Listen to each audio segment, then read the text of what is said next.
Ron is an Air Force retiree and a high school and university teacher. He is a strong advocate for military issues and is actively involved in the Northeast Community Council and active leader in both Boy Scouts and Girl Scouts. Please welcome Ron Slepecki.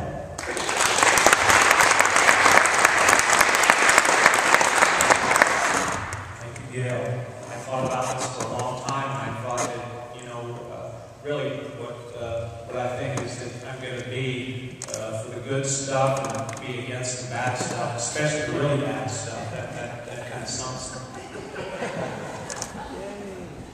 Honestly, a lot of what's been said is really relevant. We're at crossroads right now, not only as a nation, but as a state. And, we can't depend on what's happened in the past. We've all in this room been hearing gas pipeline 31 choke, or choke somebody. And, and I think a lot of the decisions that have been made based on, well, we think this is what's going to happen. For instance, ACEs. I think I would have bet that a lot of those that voted for that probably were banking on that, the gas line was right around the corner and everything was going to be good and everybody would be happy. But people aren't happy right now. And a lot of people are losing their jobs, specifically in the oil industry. And we continue to tax them. And you understand that they're taxed at a level here in Alaska like nobody's else on planet Earth. And yet it costs more to do business in Alaska than any place on planet Earth because of our transportation, infrastructure problems, because of our climate problems. And you wrap up that all together, and then you basically look at the oil folks and you say, well, you're just a bunch of arrogant, rich snobs, and you insult when they've stuck by Alaska for a long time now.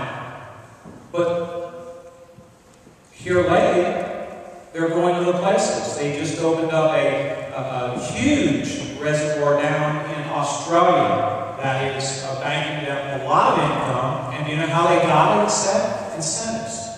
And for us to think that somehow we're going to continue to attract the same revenue here in Alaska and then tax them on top of that, I think that's over.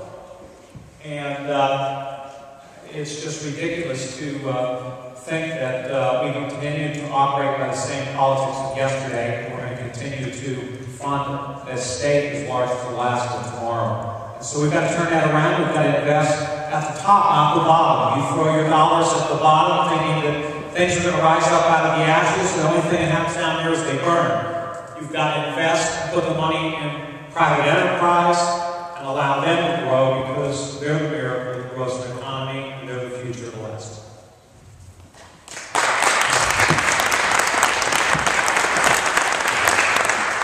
We have time for one question about the biennial budget for Ron.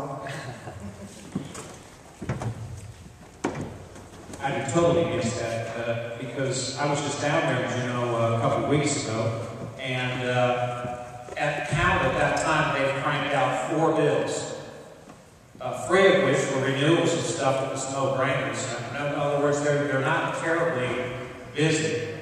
And I think that would just be more reason for them to procrastinate. Maybe we ought to have a session every other year and save the taxpayers the money. And that would probably be a better choice for me. Thank you very much, Ron.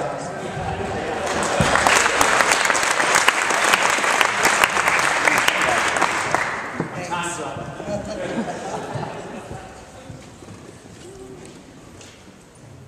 The candidates for the position of governor are next.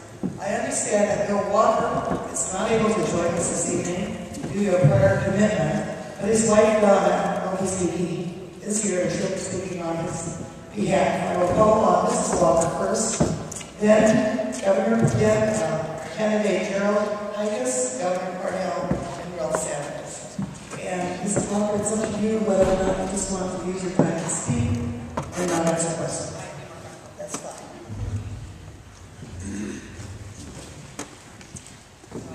I do have a prepared statement that the candidate has approved, so I better stick to that. I want to take a few minutes to tell you about Bill Walker, the man that I met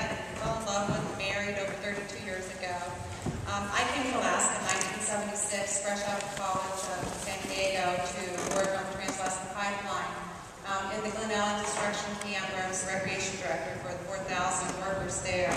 Then when the pipeline construction was completed, I was hired as the first director of Parks and Recreation for the city of Valdez. And one of the first people through my door was a young man named Bill Walker, who had plenty of ideas and projects that he wanted to have developed in his hometown for Parks and Recreational opportunities. But right from the get-go, I knew that there was something decidedly different about Bill Walker. In the 70s era, especially in Hawaii and California, where I come from, I was not impressed with the laid-back, carefree, easy-breezy attitude of the fellows. And here at 25 years of age, I met Bill Walker, and even then he had his own construction business and was running the family motel.